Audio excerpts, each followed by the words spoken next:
Hello everyone, welcome to our channel. हमारी sociology की 1500 question series के 350 क्वेश्चन तक हमने सॉल्व कर लिए थे। उससे आगे के क्वेश्चंस को हम आज की वीडियो में सॉल्व करेंगे। तो पहला क्वेश्चन है आपकी स्क्रीन पर। तुलनात्मक विधि को विज्ञान की अनिवार्य क्रियाविधि मानते हुए इसे मानव विचारधारा की मूल प्रक्रियाओं में से एक किसने माना है? दुर्खीम, इवांस प्रिचार्ड, मैकफॉर्लेन या फिर लेवी। तो तुलनात्मक विधि को विज्ञान की अनिवार्य क्रियाविधि किसने माना और इसको मानवीय विचारधाराओं से किसने जोड़ा है, ये आपको बताना है। तो एक अनिवार्य क्रियाविधि और मानवीय विचारधारा की मूल प्रक्रिया तुलनात्मक विधि को माना है इवांस प्रिचार्ड ने। बी राइट हो जाएगा। नेक्स्ट क्वेश्चन देखिए। तथ्यों का विवरण देने के स्थान पर तथ्यों की व्याख्या करने के रूप में तुलनात्मक समाजशास्त्र एक विशिष्ट शाखा न होकर स्वयं में समाजशास्त्र है, ये किसका विचार है? हॉबहाउस, दुर्खीम, इवांस प्रिचार्ड या फिर रॉबर्ट लोवी। तो तथ्यों का विवरण नहीं देना है बल्कि हमको तथ्यों की व्याख्या करनी है। तथ्यात्मक थोड़ा बात हो रही है, सामाजिक तथ्यों की बात हो रही है और तुलनात्मक की बात हो रही है। तो सामाजिक तथ्यों का तुलनात्मक तौर पर अध्ययन किसने किया था? दुर्खीम ने। तो राइट आंसर भी यहाँ पर हो जाएगा दुर्खीम। नेक्स्ट क्वेश्चन, आप किस यहाँ पर पूछ रहा है किस विद्वान का मत है कि मूल्यों की ठोस और पर्याप्त तुलना केवल उन्हीं प्रणालियों के बीच संभव है जो अपने आप में संपूर्ण हो?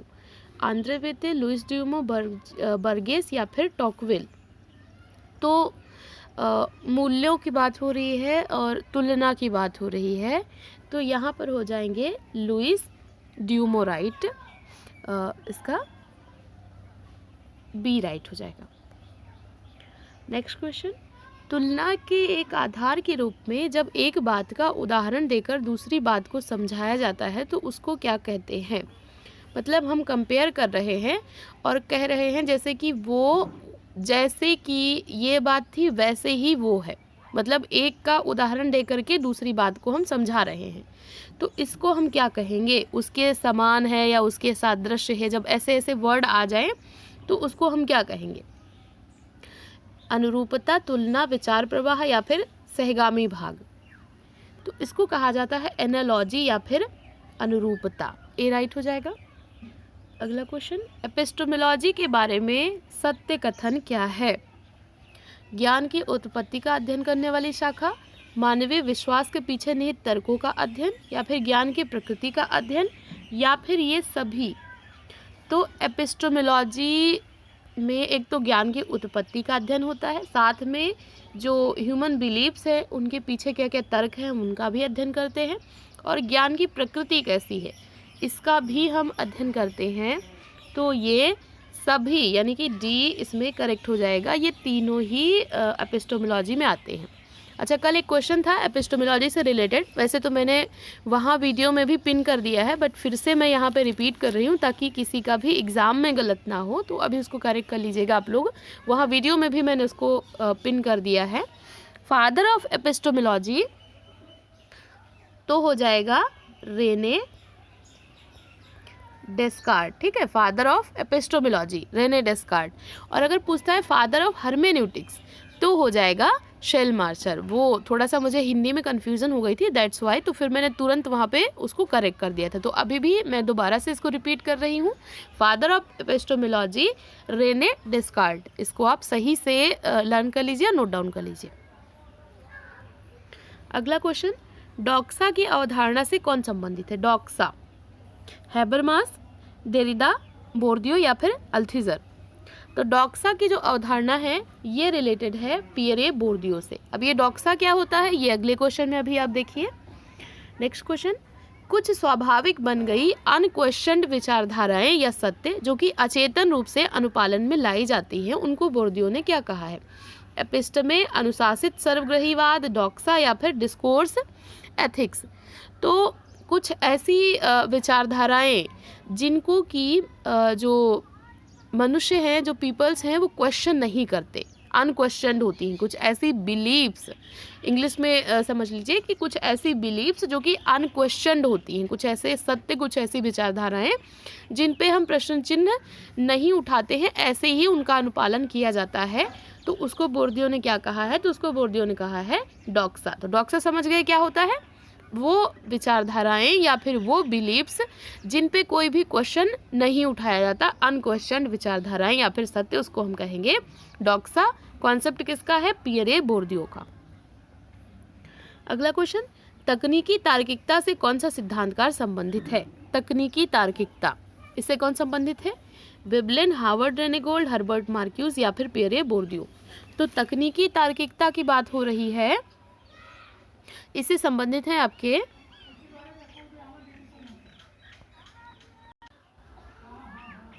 हर्बर्ट मार्क्यूस, सी राइट हो जाएगा।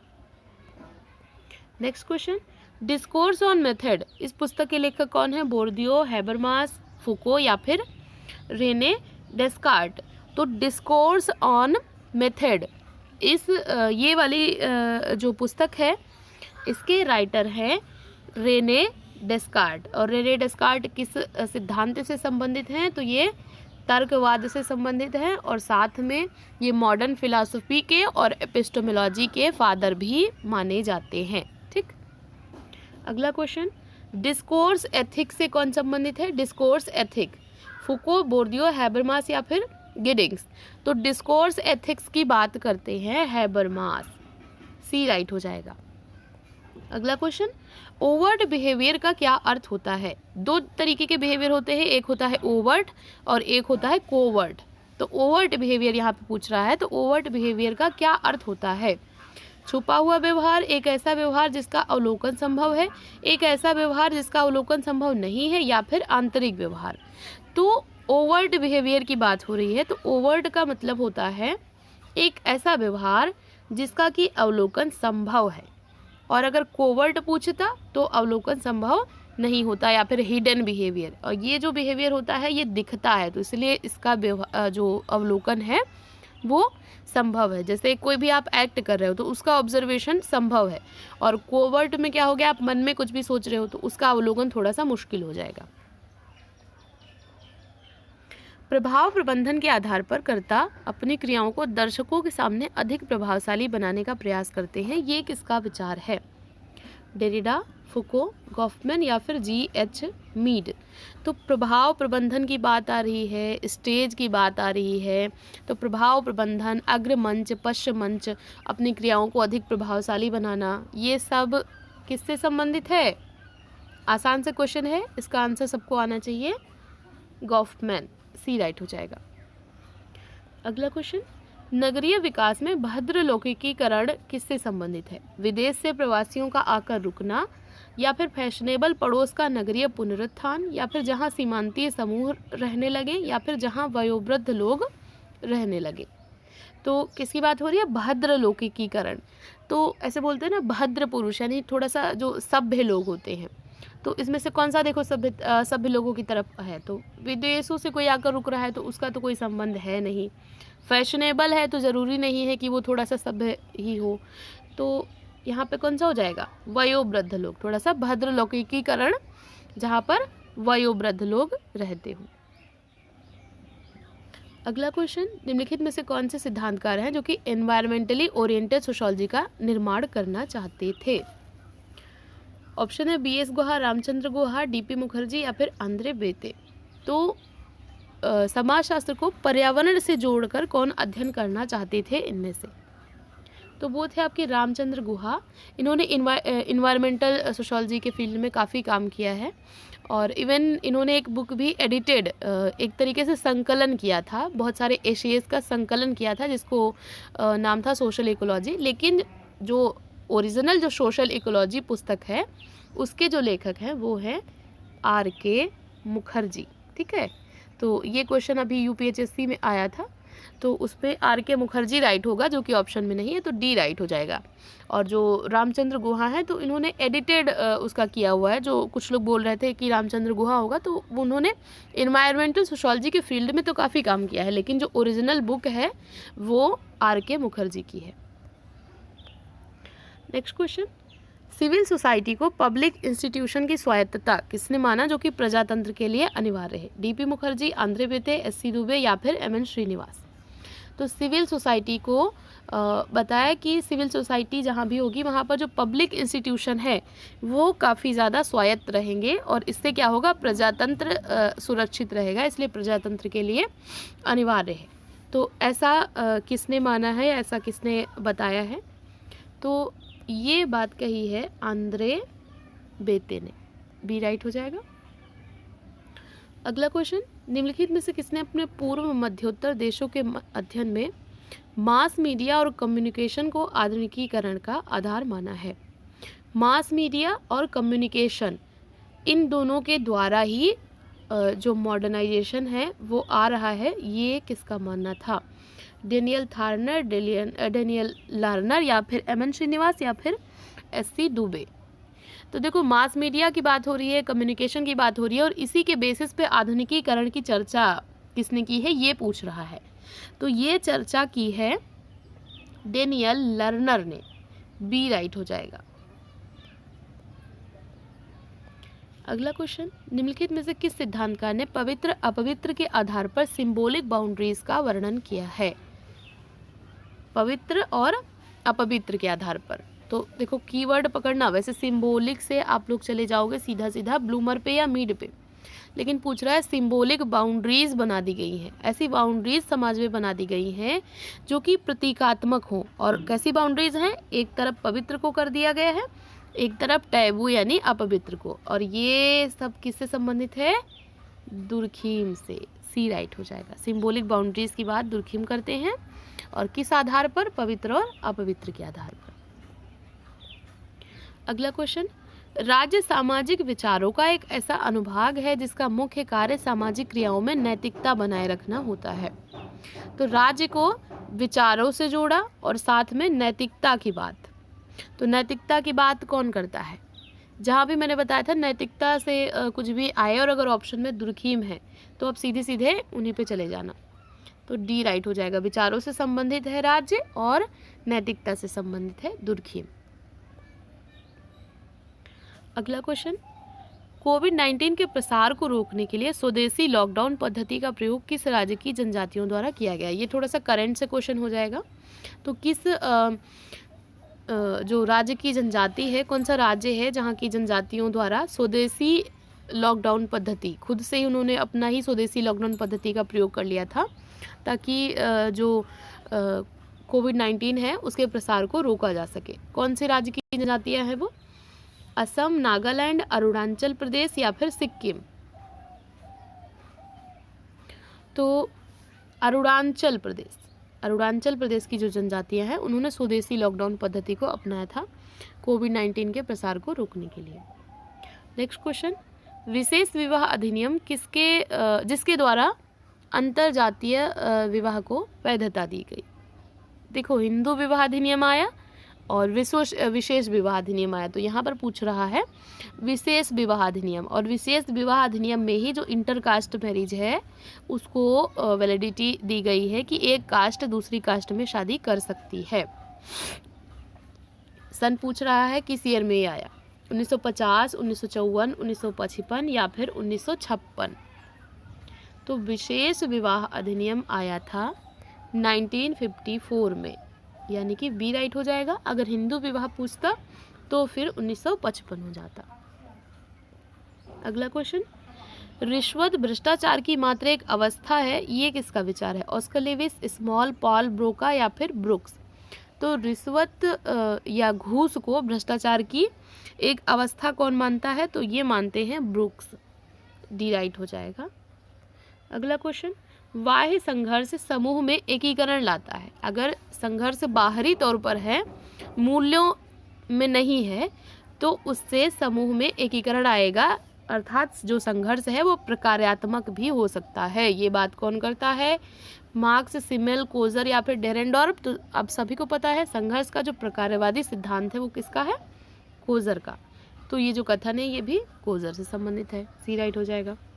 अगला क्वेश्चन, लेविस्ट्रॉस के अनुसार विनिमय के प्रतिमान विनियमित होते हैं। जो लेविस्ट्रॉस हैं इन्होंने विनिमय सिद्धांत दिया था और इन्होंने कहा था कि जो विनिमय के प्रतिमान हैं वो कैसे विनियमित होते हैं, एक समाज की राजनीतिक व्यवस्था द्वारा, एक समाज की संरचना एवं प्रकारों द्वारा, एक समाज की आर्थिक व्यवस्था द्वारा, या फिर समाज के मानक और मूल्यों द्वारा। तो विनिमय की बात हो रही है, प्रतिमानों की बात हो रही है। तो प्रतिमान हमेशा किससे विनियमित होंगे, जो मानदंड होंगे और जो मूल्य होंगे। तो मानक और मूल्यों द्वारा, डी राइट हो जाएगा। अगला क्वेश्चन है, जजमानी व्यवस्था का सर्वप्रथम व्यवस्थित अध्ययन किसने किया था। सबसे पहले जजमानी व्यवस्था का अध्ययन एक व्यवस्थित तरीके से किसने किया था, ये पूछ रहा है। Oscar Lewis, Kingsley Davis, William Wiser और लास्ट है मैकिम मैरियट। तो जजमानी जो प्रथा है उसका सबसे पहले जो व्यवस्थित अध्ययन है वो किया था विलियम वाइजर ने। चलिए आपके लिए यहाँ पर एक क्वेश्चन है, विलियम वाइजर ने किस गांव की स्टडी की थी, कहाँ का अध्ययन किया था जब उन्होंने जजमानी व्यवस्था का अध्ययन किया था, आपको कमेंट में बताना है। मैं देख रही हूँ कुछ ही लोग कमेंट करके आंसर देते हैं, बाकी लोगों को पता नहीं है क्या भाई। अगर आ रहा है तो कमेंट करिए, नहीं आ रहा है तो फिर तो कोई बात ही नहीं है। अगर पता है तो कमेंट सेक्शन में लिखिए कि जो विलियम वाइजर है इन्होंने किस गांव का अध्ययन किया था। नेक्स्ट क्वेश्चन, संघर्ष को संस्तरण को आसान बनाने वाला समझा जा सकता है, ना कि उसको देने वाला। ये किसका कथन है, डेविस और मूर, पार्सन्स, सोरोकिन या फिर वेबर। तो संघर्ष अगर होता है तो उससे जो स्तरीकरण है वो आसान ही बनेगा, उससे बढ़ेगा नहीं, ये किसका मानना था। तो ये जो कथन है ये संबंधित है वेबर से। देखो संघर्ष और संस्तरण दोनों को एक साथ में जोड़ रहे हैं weber. Next question, universal health coverage day किस दिन मनाया जाता है, 11 नवंबर, 12 दिसंबर, 15 जनवरी या फिर 28 फरवरी। तो यूनिवर्सल हेल्थ कवरेज डे जो है वो मनाया जाता है 12 दिसंबर को, बी राइट हो जाएगा।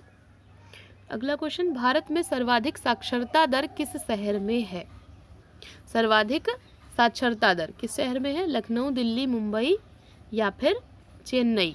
तो कहाँ पर है सबसे ज़्यादा साक्षरता दर, किस सिटी में। तो सिटी पूछ रहा है, आपको सिटी बतानी है। तो ये है आपका तमिलनाडु का Chennai. Next question, street vendors के लिए कौन सी योजना लॉन्च की गई है। स्ट्रीट वेंडर जो गली में जो थोड़ा सा छोटे मोटे जो विक्रेता होते हैं उनके लिए कौन सी योजना लॉन्च की गई है, रोशनी योजना, पीएम स्वनिधि योजना, पीएम सम्मान निधि योजना या फिर नई रोशनी योजना। तो जो स्ट्रीट वेंडर्स होते हैं उनके लिए लॉन्च की गई है पीएम स्वनिधि योजना, बी राइट हो जाएगा। इसके बारे में थोड़ा सा पढ़ लीजिएगा, ये अभी करंट का क्वेश्चन है, मे भी पूछ सकता है।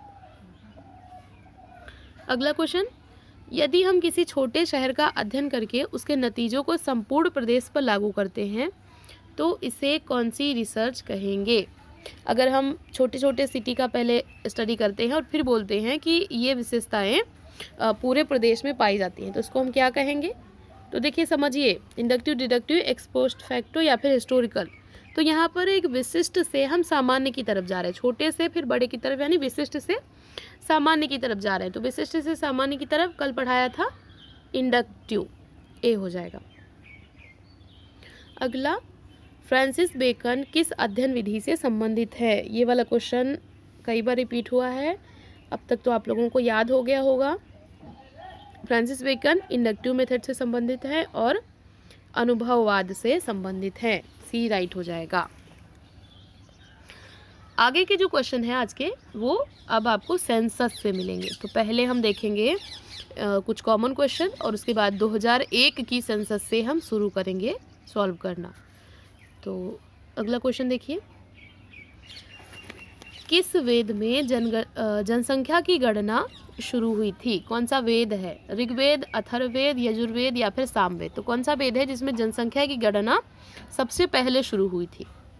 तो वो सबसे प्राचीनतम जो वेद है वहीं पर जनसंख्या की गणना सबसे पहले शुरू हुई थी, प्राचीनतम वेद है ऋग्वेद। अगला क्वेश्चन, 2001 की जनगणना के अनुसार मलिन बस्तियों की जनसंख्या कितनी है? 2001 का पूछ रहा है, ठीक है, कंफ्यूज मत होइएगा। 2001 और 2011 दोनों का डेटा अलग अलग है, तो आपको 2001 का बताना है कि जो मलिन बस्तियों की जनसंख्या है वो कितनी थी। 42.6 मिलियन या फिर 48.6 मिलियन या फिर 58.3 मिलियन या फिर 62.5 मिलियन। ये जो सेंसस का जो ये डेटा है, अगर आपको इस पे वीडियो चाहिए तो मैंने इस पे 2 वीडियो बनाई हुई हैं। 2001 का भी बनाया हुआ है और 2011 का भी बनाया हुआ है। तो आप प्लेलिस्ट में जाएंगे तो वहाँ पर आपको सेंसस वीडियोस करके एक प्लेलिस्ट मिलेगी, उसमें आपको दोनों वीडियोस मिल जाएंगी। तो अभी बताइए 2001 में मलिन बस्तियों की जनसंख्या कितनी रही थी? तो वो रही थी 42.6 मिलियन। ए राइट हो जाएगा। अगला क्वेश्चन है, किस राज्य में मलिन बस्तियों की संख्या सबसे अधिक है? कौन सा राज्य है? महाराष्ट्र, दिल्ली, गुजरात, बिहार या फिर उत्तर प्रदेश? तो मलिन बस्तियां सबसे ज़्यादा कहाँ पर हैं? तो वो है मुंबई में। तो राज्य कौन सा हो जाएगा? महाराष्ट्र। ए, यहाँ पर स्लम्स का जो एरिया है सबसे ज़्यादा है। नेक्स्ट क्वेश्चन, किस शहर में मलिन बस्तियों की संख्या सबसे अधिक है? कौन सा सिटी है? तो अगर इस तरीके का क्वेश्चन आ जाए तो फिर तो आप लोगों को एकदम समझ लो फ्री के नंबर हैं, क्योंकि इसमें से एक ही सिटी है, बाकी तो सारे के सारे राज्य हैं। तमिलनाडु राज्य है, आंध्र प्रदेश राज्य है, पश्चिम बंगाल भी राज्य है। तो सिटी कौन सा बच रहा है? मुंबई। सिंपल, बी राइट हो जाएगा। अगला क्वेश्चन, 2001 में नगरीकरण या अर्बनाइजेशन का प्रतिशत जो था वो कितना रहा? 28.53%, 32.25%, 27.8% या फिर 46.15%। तो जो अर्बनाइजेशन है उसका प्रतिशत कितना रहा था 2001 में, ये आपको बताना है। तो ये रहा था 27.8%। अर्बनाइजेशन का जो परसेंट है 2001 में। ये सारे क्वेश्चन बहुत इंपॉर्टेंट है, करंट के हैं, तो ये सारे लर्न करते चलिएगा। 2001 में कितने मिलियन लोगों ने गांव से नगरों की ओर प्रवास किया? कितने मिलियन लोग हैं जिन्होंने गांव से नगरों की ओर पलायन किया है? 5 मिलियन, 8 मिलियन, 9 मिलियन या फिर 6 मिलियन?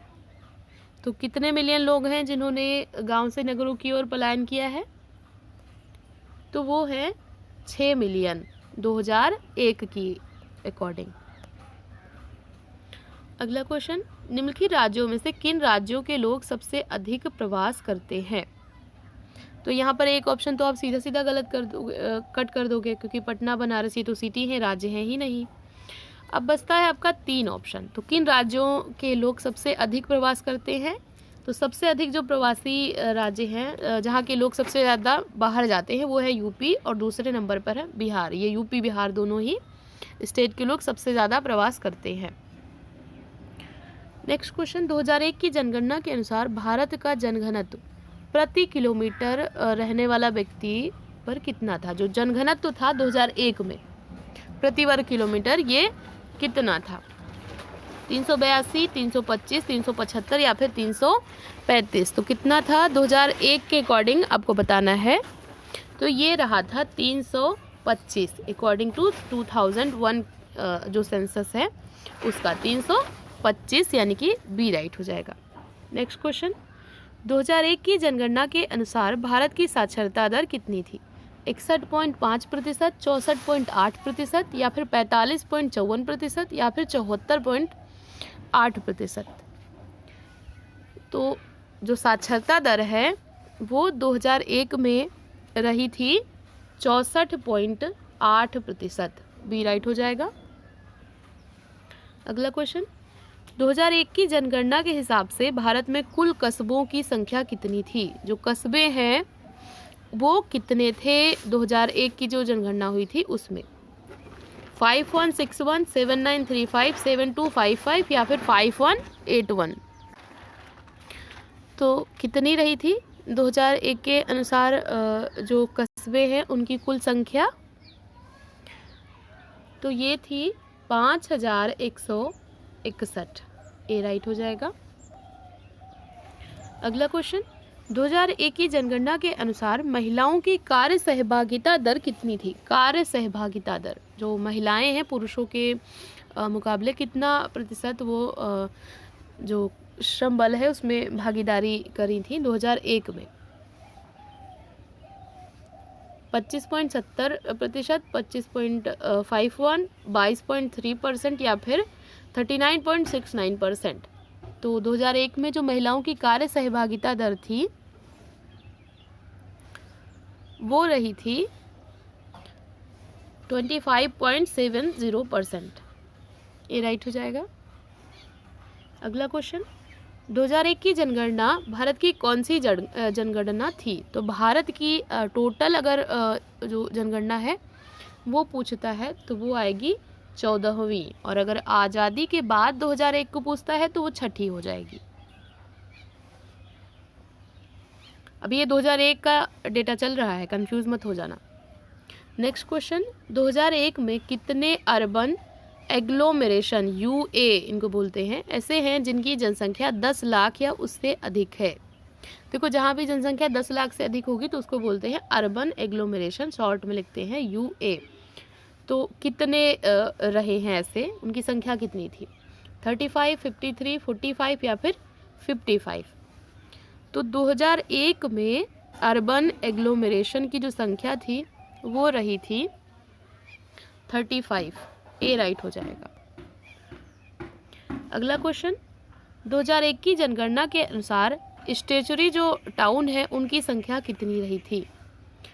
3799, 5161, 7935 या फिर 1362?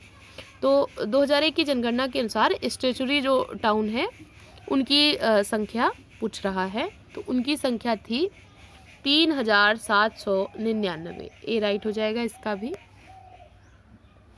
अगला क्वेश्चन, 2001 की जनगणना के अनुसार भारत में सेंसस टाउन की संख्या कितनी थी? स्टेचुरी टाउन आपने देख लिए, अब सेंसस टाउन इसमें पूछ रहा है। तो सेंसस टाउन की संख्या कितनी रही थी? तो वो रही थी 1362, 1362 ये संख्या रही थी सेंसस टाउन की। अगला क्वेश्चन, 2001 की जनगणना के अनुसार भारत में क्रमशः पुरुष और महिलाओं की औसत वैवाहिक उम्र कितनी रही थी?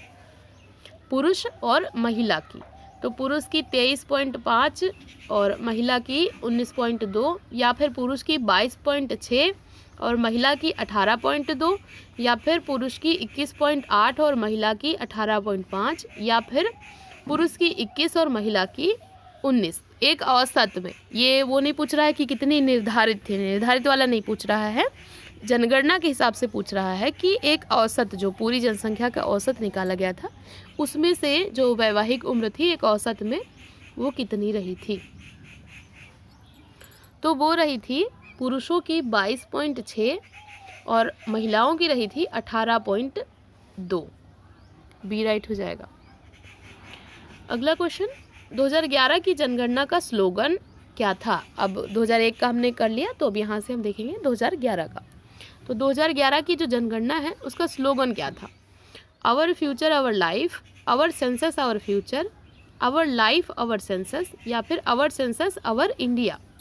तो 2011 की जो जनगणना थी उसका स्लोगन था आवर सेंसस आवर फ्यूचर, हमारी जनगणना हमारा भविष्य। बी राइट हो जाएगा। अगला क्वेश्चन, 2011 की जनगणना स्वतंत्रता के बाद से भारत की कौन सी जनगणना थी? तो स्वतंत्रता के बाद पूछ रहा है भारत की कौन सी जनगणना थी, तो स्वतंत्रता के बाद 7वीं जनगणना थी। बी राइट हो जाएगा। अगला क्वेश्चन, 2011 की जनगणना भारत की कौन सी जनगणना रही है? अब यहाँ पर टोटल में पूछ रहा है, स्वतंत्रता के बाद से नहीं पूछ रहा है, टोटल में पूछ रहा है। तो कौन सी हो जाएगी? 17वीं, 18वीं, 15वीं या फिर 19वीं? तो ये रही थी 15वीं।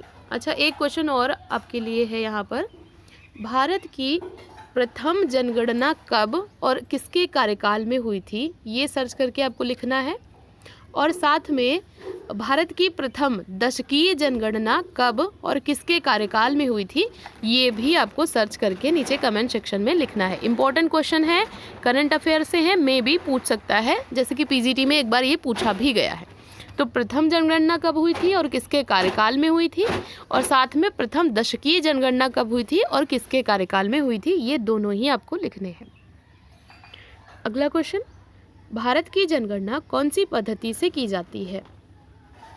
वर्णनात्मक पद्धति, व्याख्यात्मक पद्धति, प्रयोगात्मक पद्धति या फिर तुलनात्मक पद्धति। तो भारत की जो जनगणना है इसमें बस हम विशेषताओं का वर्णन करते हैं, क्या कैसे है बस उसको बताते हैं, बहुत ज़्यादा प्रयोग परीक्षण कुछ होता नहीं है। तो यहाँ पर हो जाएगा वर्णनात्मक पद्धति, यहाँ पर मोस्टली सर्वे किया जाता है, तो वर्णनात्मक पद्धति हो जाएगा। जनसंख्या का विस्तृत कवरेज करने की कोशिश की जाती है। तो ये थे आज के क्वेश्चंस।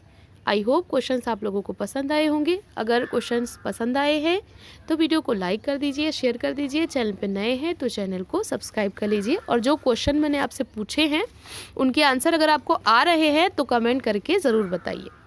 ऐसे ही पढ़ते रहिए, अपने गोल की तरफ आगे बढ़ते रहिए। वीडियो देखने के लिए थैंक यू सो मच।